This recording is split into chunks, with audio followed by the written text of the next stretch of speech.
Hi everyone. आज हम करेंगे जो हमारा B E G L A 135 है उसका जो ब्लॉक थर्ड है वो स्टार्ट करने वाले हैं। तो जो उसका यूनिट 1 है वो है द मीडिया। तो इसमें हम मीडिया के बारे में पढ़ेंगे। मीडिया आपका इलेक्ट्रॉनिक भी हो सकता है और जो न्यूज़पेपर्स वगैरह हैं वो भी हो सकता है। तो सबसे पहले इसमें आपके ऑब्जेक्टिव्स क्या हैं। In these modern and high tech times the term media covers both print and electronic media. तो ये बोल रहा है कि आजकल का जो हमारा मॉडर्न टाइम है इसमें जो टर्म मीडिया है इसमें आपका प्रिंट मीडिया भी आता है और इलेक्ट्रॉनिक मीडिया भी आता है, ठीक है। Which acts as a means of mass communication, जो कि इन दोनों को मिला के क्या बन जाता है, हमारा मास कम्युनिकेशन, ठीक है, जिसमें हम बहुत दूर दूर तक अपनी बात कर सकते हैं, बात पहुंचा सकते हैं। The media we are most familiar with are newspapers, magazines, the radio, TV and now the mobile phones and the internet। वो वाले मीडिया जो कि हमें पता है वो है हमारे न्यूज़पेपर्स, मैगजीन्स, रेडियो, टीवी और मोबाइल फ़ोन्स और इंटरनेट। तो ये सारा हमें पता है, ठीक है। तो this unit will attempt to give you a glimpse of some diverse types of media and encourage you to think about them. तो इसमें हम कुछ जो आगे के जो नए मीडियाज़ हैं उनके बारे में हम पढ़ेंगे और उनके बारे में यूनिट चाहता है कि हम उसके बारे में थोड़ा सोचें। We very often think of news items dealing with politics, economic issues, wars, crime extra. तो ये बोलता है कि हम मतलब ज़्यादातर कभी कभी मतलब या ज़्यादातर हम क्या करते हैं, हम किन चीज़ों के बारे में सोचते हैं। न्यूज़ वो वाली न्यूज़ जो कि डील करती है पॉलिटिक्स के साथ, इकोनॉमिक इश्यूज़ के साथ, वॉर्स के साथ, क्राइम के साथ, तो उनके बारे में हम सोचते हैं। The first two sections are examples of diversity of news items. तो जो पहले दो सेक्शंस है हमारे इसमें हम न्यूज़ आइटम्स के बारे में देखेंगे। Which will increase your knowledge as well as vocabulary, जिससे हमारी नॉलेज भी बढ़ेगी और वोकेबलरी भी बढ़ेगी। तो for example you will see what a page on the internet looks like and how you can use it to your advantage. जैसे कि बताते हैं कि इंटरनेट पे कोई पेज होता है वो कैसे दिखता है और हम उसको कैसे अपने फ़ायदे के लिए यूज़ कर सकते हैं, वो हम देखेंगे। In the listening and speaking sections you will be able to discuss and make choices that you are faced with every day. तो उसके बाद ये बोलते हैं कि लिसनिंग और स्पीकिंग सेक्शंस में आप क्या देखोगे, आप देखोगे कि जब आप डिस्कस करोगे उसको तो उससे आपको क्या समझ आएगा कि आपकी जो डेली लाइफ में जो भी इश्यूज़ हैं उनको, जो चॉइसेस है जो आप फेस करते हो, उनको कैसे आप आराम से फेस कर सकते हो। उसके बाद है कि the task given in the writing section will require you to use your imagination and write an interesting report. तो उसके बाद ये बोलता है कि एक आपको राइटिंग सेक्शन में आपको बोला गया है कुछ लिखने के लिए, उसमें जब आप लिखोगे उससे क्या हो जाएगी, आपकी जो आपको एक मौका मिलेगा कि आप जो आपकी इमेजिनेशन है वो यूज़ करके एक अच्छी सी रिपोर्ट लिख सकते हो। उसके बाद है the grammar section will help you to see the difference between present perfect and the present perfect continuous tense. तो जो हमारा ग्रामर सेक्शन है उसमें हम प्रेजेंट परफेक्ट के बारे टेंस के बारे में देखेंगे और प्रेजेंट परफेक्ट कंटिन्यूस टेंस के बारे में सीखेंगे। And learn about contractions in English, और हम कॉन्ट्रैक्शंस क्या होते हैं उनके बारे में पता करेंगे। In the pronunciation section you will learn to pronounce correctly words. तो प्रोनाउंसिएशन का जो हमारा प्रोनाउंसिएशन का जो सेक्शन है उसमें हम नए नए वर्ड्स देखेंगे और उनको कैसे प्रोनाउंस करना है वो सीखेंगे।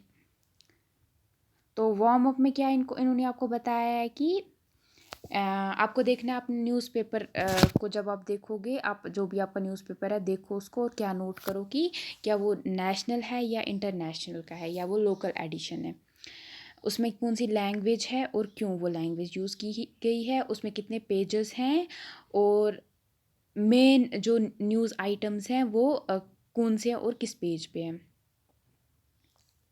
या जो सारे पेजेस पे जो मेन न्यूज़ आइटम्स हैं वो क्या हैं, ठीक है। उसके बाद है कि आपका फेवरेट सारों में से पेज कौन सा है और क्यों आपका फेवरेट पेज है न्यूज़पेपर में। उसके बाद आपको एक न्यूज़ आर्टिकल दिया गया है रीडिंग में। Now read this interesting news article and work on the exercise that follow, ठीक है। उसके बाद हमें क्वेश्चंस को आंसर करना है। तो ये क्या है, न्यूज़ कब की है, 2006 की, 19 जनवरी 2006। NASA scientist hope the third time is the lucky charm for their $700 million unmanned mission to Pluto. तो ये जो नासा के साइंटिस्ट हैं वो तीसरी बार, इससे पहले भी वो ट्राई कर चुके हैं लेकिन जो प्लूटो तक उनका पहुंचने का जो मिशन है वो कामयाब नहीं हुआ है, तो इस बार उन्होंने उस पर $700 million लगा दिए हैं। तो वो बोलते हैं कि शायद ये जो मौका है ये लकी चार्म उनके लिए निकले और वो प्लूटो का जो मिशन है वहाँ तक वो पहुँच सकें। The space agency plan to make a third attempt to launch the New Horizons probe on Thursday, a day after storm knocked out power at the Maryland land based laboratory that will command the mission. अब क्या होता है, ये जो तीसरा जो space agency है NASA, ये तीसरा अपना अटेम्प्ट करने वाली थी ताकि ये थर्सडे को अपना जो ये लॉन्च कर सकें। लेकिन उससे ही पहले क्या हो जाता है, एक बहुत तूफ़ान, बड़ा तूफ़ान आ जाता है जिसकी वजह से जो इनकी लेबॉर्ट्री है मैरीलैंड में, वहाँ पे बहुत जो पावर है वो कट जाती है। तो जो इनका मिशन है वो वहीं पे रुक जाता है। तो अब क्या होता है, strong winds in Laurel Maryland knocked out power at the John Hopkins University applied physics laboratory and mission managers वो wary of launching of spacecraft without backup power at the facility. तो अब क्या होता है, जो इनकी दूसरी laurel Maryland में जो इनकी जो जॉन हॉपकिंस यूनिवर्सिटी है, जो किसके लिए है, अप्लाइड फिजिक्स लेबॉर्ट्री जो है, वहाँ पे भी लाइट जो है वो चले जाती है, जिसकी वजह से जो ये स्पेस क्राफ्ट के जो ये बोलते हैं कि अब हम कैसे अपना जो पावर के बगैर, बैकअप पावर के बगैर हम कैसे, क्योंकि उधर था इनका बैकअप, अगर ये वहाँ से पावर वहाँ से ला सकते थे, वहाँ पे भी लाइट चली गई, तो अब ये क्या करते। The air conditioning was off, तो जो एयर कंडीशनिंग थी वो भी बंद थी। The flight controllers were sitting there wiping sweat and Alan Stern the mission's principal investigator. तो जो भी उधर जो फ़्लाइट कंट्रोलर्स थे जिनके हाथ में था जो ये फ़्लाइट को उड़ाना वगैरह, वो सारे अपना पसीना पूछ रहे थे।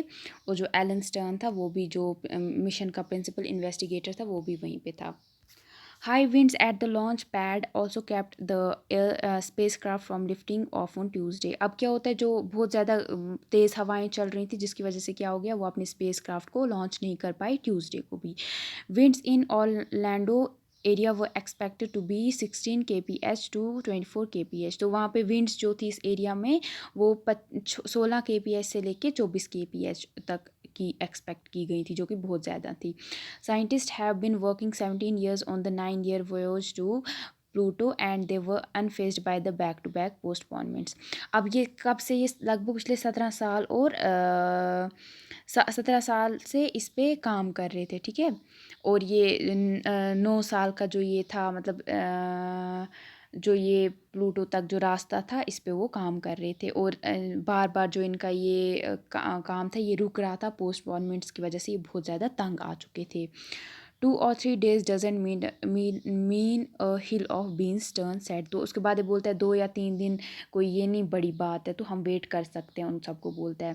The space agency has until mid-February to send the spacecraft on its way, but a launch in January would allow the spacecraft to use Jupiter gravity to shave 5 years off to the 5 billion kilometer trip, allowing it to arrive as early on July 2015। उसके बाद ये क्या बोलता है कि जो ये space agency है, इनको जो मिड फरवरी है तब इनको तब तक जो इनका जो ये स्पेस क्राफ्ट है उसको वहाँ तक भेज देना है, ठीक है। But a launch in January would allow the space craft to use Jupiter's gravity to shave 5 years of the 5 billion kilometre trip. लेकिन क्या करना है, जो इनको क्या करना पड़ेगा, जो जुपिटर की जो ग्रेविटी है उसको यूज़ करना पड़ेगा, जिससे क्या हो जाएगा, इनके जो 5 साल हैं वो ख़त्म हो जाएंगे 5 बिलियन किलोमीटर की ट्रिप से। अगर वो ये यूज़ करते हैं तो इनके 5 सालों से कम हो जाएंगे और ये जल्दी पहुंच सकता है वहाँ पे। यानी कब पहुँचेगा, फिर जुलाई 2015 में ये वहाँ पे पहुँच जाएगा। यानी कितने साल की इनकी ये ट्रिप थी, 9 साल की ट्रिप आई थिंक थी, ठीक है। उसमें से क्या हो जाएगी, फिर जल्दी वहाँ पे पहुँच जाएगी। The space craft is about the size and shape of concert piano attach to a satellite dish. जो इनकी स्पेस क्राफ्ट का साइज़ है वो क्या है, एक पियानो के जितना है, ठीक है, जो कि सैटेलाइट डिश के साथ जुड़ा हुआ है। It will study Pluto as well as the frozen sunless reaches of the solar system known as the Kuiper belt. तो ये क्या करेगा, ये प्लूटो को भी देखेगा, उसको स्टडी करेगा, और जो भी वहाँ पे फ्रोजन सनलेस, सन के बगैर जो भी एरियाज़ वगैरह हैं सोलर सिस्टम में, उनको, जिसको हम क्यूपर बेल्ट बोलते हैं, उसको भी स्टडी करेगा। Scientists believe that studying the region's icy rocky objects can shed light on how the planets form। तो ये साइंटिस्ट हैं, ये बोलते हैं कि अगर हम जो वहाँ पे आईसी जो रीजन है, बर्फीला रीजन है, रॉक के जो पत्थरों के ऑब्जेक्ट्स हैं, अगर वो हम देखते हैं, उससे क्या पता चलेगा हमें कि प्लैनेट्स कैसे बनते हैं। The planned launch has drawn attention from opponents of nuclear power because the spacecraft is powered by 10.8 kg of plutonium whose natural radioactivity decay will generate electricity for probes instruments. हमारा ये है spacecraft, ये कितना, इसमें कितना plutonium है, इसमें है 10.8 kg प्लूटोनियम का. whose natural radioactive decay will generate electricity for probes instruments. जिससे क्या हो जाएगा, वो एक नेचुरल जो रेडियो एक्टिव है वो ऑन कर देगा और इलेक्ट्रिसिटी को जनरेट करेगा. NASA and the Department of Energy estimated the probability of launch accident that could release plutonium at 1 in 350. As a precaution, the agency brought in 16 mobile field teams that can detect radiation plus air samplers and monitors SAPA AP. तो इसीलिए क्या किया, इनको लगता है ये कुछ 350 जो है प्लूटोनियम एक बार में रिलीज़ कर देगा. तो इसीलिए इन्होंने क्या किया है, 16 जो है अलग अलग एजेंसीज़ को लाया गया है ताकि वो इसको मॉनिटर करे और देखें कि कोई ऊपर नीचे कोई बात ना हो जाए. तो आपको ये ऐसे, अगर आप साइंस के स्टूडेंट हो तो आपको ये थोड़ा ज़्यादा डिटेल में पढ़ना पड़ेगा, तो वो आप कर सकते हो. क्योंकि मैं साइंस की स्टूडेंट नहीं हूँ तो मुझे इतना इसका मतलब, क्योंकि इसमें आपको डिटेल में जाना पड़ता है ना, तो ये सारा है मतलब एस्ट्रोनॉमी के रिलेटेड, तो आपको ये कुछ जो हैं टर्म्स पता होनी चाहिए. तो I am not science student, so I have no idea about these terms. So I am really sorry for that. अगर आप और इसके बारे में पता करना चाहते हैं तो then you can refer to YouTube channels, there you can search about the Kuiper belt and terms related to solar system and so on. So आप वो कर सकते हो. तो नहीं तो अगर आप इतना भी करते हो, इट इज़ ये आपके लिए बहुत ज़्यादा है. ठीक है, तो अब हम करेंगे इसके क्वेश्चंस. तो सबसे पहले जो आपका क्वेश्चन है ये बोलता है कि किसकी वजह से जो लेबॉर्ट्री में जो फेलियर हुआ था वो किसकी वजह से हुआ था. क्योंकि वहाँ पे स्टॉर्म आ गया था, उसकी वजह से. वहाँ पे हाई विंड्स हो रही थी, बहुत तेज़ विंड्स हो रही थी, उसकी वजह से. For how many years have scientist been working on this project. वो कितने सालों से इस प्रोजेक्ट पे काम कर रहे थे, यानी पिछले 17 साल से. What would be the advantage of launch in January. जनवरी में अगर ये लॉन्च करेंगे उससे क्या फ़ायदा मिलेगा, ये वो कुछ टाइम पहले ही वहाँ पे 5 साल पहले ही उधर अपनी स्पेस पहुँच जाएगा. यानी वो जुलाई 2015 में उधर पहुँच जाएगा. ज़्यादा टाइम नहीं लेगा पहुँचने में अपनी जहाँ पे उसको पहुँचना है स्पेस क्राफ्ट को. What is the space craft powered by. वो किसने उसको पावर्ड किया है, यानी प्लूटोनियम जो था उसने, उसकी तरफ से. ठीक है, उसके बाद है ट्रू और फॉल्स. ये बोल रहा है कि the space craft could not take off due to high winds. तो जो स्पेस क्राफ्ट था वो किसकी वजह से ऊपर नहीं जा पा रहा था, हाई विंड्स की वजह से. ये बिल्कुल सही है. The viewers to Pluto would take 19 years. वो 19 ईयर्स ले सकता है वहाँ तक, नहीं वो 17 ईयर्स आई थिंक लेगा. 9 ईयर्स, ठीक है, या वहाँ तक जाने के लिए 9 ईयर्स लेगा. ठीक है. The space craft will not be able to take off after January. तो उसके बाद जो स्पेस क्राफ्ट है वो जनवरी में, मतलब जनवरी के बाद वहाँ नहीं जा पाएगा. जा पाएगा वो उधर, लेकिन थोड़ा ज़्यादा टाइम लग जाएगा. फिर अगर जनवरी में जाएगा तो वो जल्दी पहुंच जाएगा.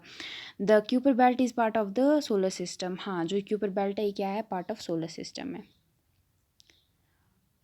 अब आपको एक पैराग्राफ दिया गया है, यहाँ पे आपको 3 पीसेज ऑफ इंफॉर्मेशन है. देखो, the space craft is about the size and shape of concert piano attach to it to satellite dish. It will study Pluto as well as the frozen sunless reaches of the solar system known as the Kuiper belt. Scientists believe that studying the rocky regions, icy rocky objects can shed light on how the planets formed.